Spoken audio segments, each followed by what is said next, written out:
Vamos então até Brasília, de onde fala o jornalista Marcelo Dias, que vai destacar as alterações publicadas na prática e se elas estão em linha com o que o setor estava pleiteando até agora. Boa tarde, Marcelo, seja muito bem-vindo.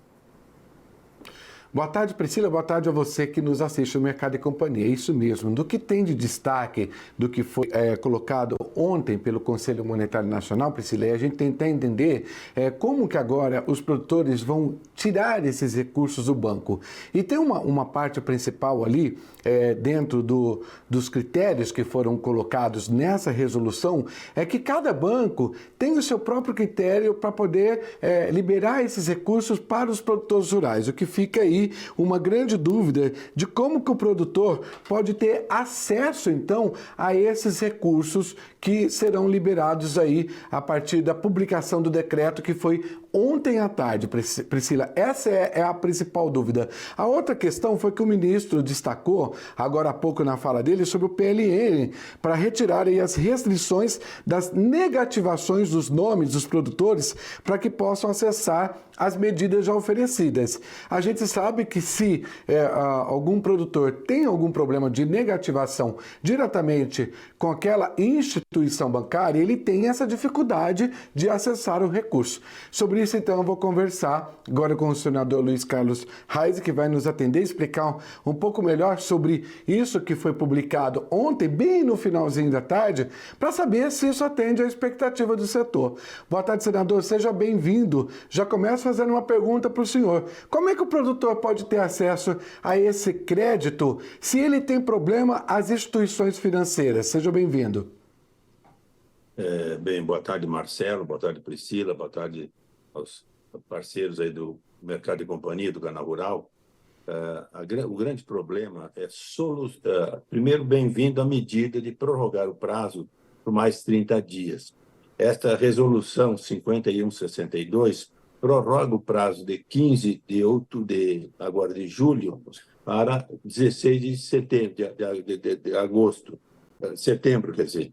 Então, isso é importante porque dá prazo para que os produtores possam chegar aos agentes financeiros. E, primeiro, não é tirar financiamento, é pagar a dívida velha, acertar a dívida da safra que 23, 24. Acerta a dívida de custeio ou de investimento e aí ele se habilita ao novo financiamento. Então, teremos 30 dias até agora, setembro, para ajustar esse processo, Marcelo. Então, esse é o primeiro passo. A questão dos descontos até R$ 20.000, isso pega basicamente só o pronafiano. O que nós temos que ver são os produtores que têm queda até 30% ou acima de 30%. Então, o que nós estamos buscando nesse instante são as renegociações junto aos bancos que financiaram. Tem um problema, os recursos livres não estão nesse processo. E grande parte do custeio do médio ou grande produtor são recursos livres. Nós temos que incluir também essa renegociação dos recursos livres, certo? São os recursos obrigatórios que já tem uma negociação que está em curso nesse instante. Então, tem alguns problemas que ainda nós temos que resolver. Já cobramos do Ministério da Agricultura, por exemplo, quem tem um seguro agrícola do seu custeio, e todos têm, ou quem tem o seguro de uma máquina ou de um silo, por exemplo, ele está fora da negociação e tem que entrar na negociação também quem tem seguro.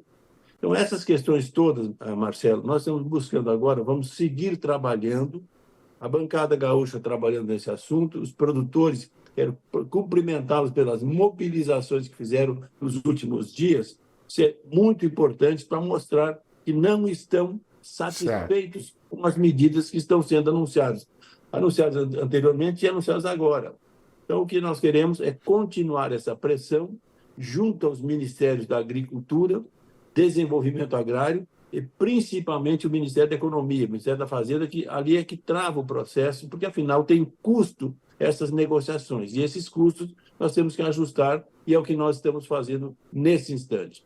Resolvemos o impasse das dívidas para que o produtor possa acessar um novo custeio. Já estamos plantando milho, daqui a pouco tem que plantar o soja, plantar o arroz, enfim. Então, tem que resolver essas dívidas do custeio e dos investimentos, é o que nós estamos buscando nesse instante. Senador, Uma questão só para a gente tirar uma dúvida. Quando o ministro fala da PLN, seria uma forma de tentar colocar dentro dessa PLN o que está faltando para poder resolver o problema aí dos produtores, conforme o senhor colocou? É uma alternativa? E de que forma que isso está sendo costurado aí junto com o Ministério da Agricultura? O ministro falou ontem no PLN, mas eu conversei com o Rodrigo Pacheco no final da tarde de ontem e ainda não chegou nada aqui no Senado Federal. Esse projeto de lei é bem-vindo, esse PLN, porque ele tira as restrições creditícias, a negativação que os produtores precisam nesse instante. Isso restringe o financiamento dele nos bancos. Então, se vier o PLN, nós vamos votá-lo. Ele imediatamente chama uma sessão do Congresso Nacional como único item da pauta. Foi o que eu combinei com o Rodrigo Pacheco ontem no final da tarde. Estamos aguardando que hoje possa chegar aqui no Senado esse PLN que é importante que venha. Agora, agregar outros itens no PLN é difícil.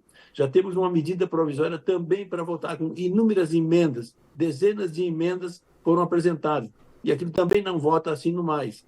Portanto, a negociação, Marcelo, para nós é fundamental irmos ganhando espaço. Já ganhamos 30 dias, ok, mas nesses 30 dias, pela urgência do tempo, e a lavoura tem época para plantar, eu não posso esperar. E o produtor tem que resolver a sua situação com os bancos, e os bancos também não vão financiar. E foi falado aí, nós estamos trabalhando juntos também, não apenas com os bancos, tá? É importante que as cooperativas que financiaram, que as cerealistas que financiaram, que as revendas de insumo, hoje representam mais de 50% do financiamento da lavoura do Rio Grande do Sul. Tem que também ter uma forma de negociação para as cooperativas, cerealistas e revenda de insumo, que estão conectadas também com os produtores, com as indústrias que forneceram a essas cerealistas, cooperativas e indústrias e revendas. Certo, senador.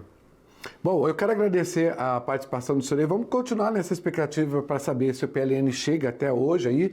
A gente volta a falar com o senhor mais tarde para acompanhar esse assunto e saber se todos vão estar aí enquadrados dentro dessa questão do que os produtores precisam para resolver esse problema. A gente está aqui acompanhando de perto. Quero agradecer muito a participação do senhor e é claro que a gente continua com esse assunto aí também para os próximos dias. Marcelo, um recado.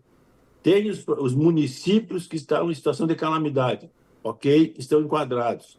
Tem os municípios que estão em situação de emergência, também estão enquadrados, ok? Agora, nós precisamos ajustar também, tem produtores que perderam. E, infelizmente, os municípios não decretaram situação de emergência ou calamidade. Esse é um outro abacaxi que vai ficar gente de fora e que também perdeu lavoura, entendeu? Isso nós estamos vendo, mas é difícil, mas é um recado que eu dou para os produtores que estão em municípios que não foram enquadrados, né, na situação de emergência ou calamidade. Valeu, Marcelo. Um abraço. Muito obrigado aí pela participação do senhor senador. A gente continua acompanhando esse assunto aí. Priscila, é com você em São Paulo. Obrigada, viu, Marcelo? Também agradecendo ao Reis que todos os produtores gaúchos precisam ser assistidos, todos eles, e eles têm pressa. Obrigada.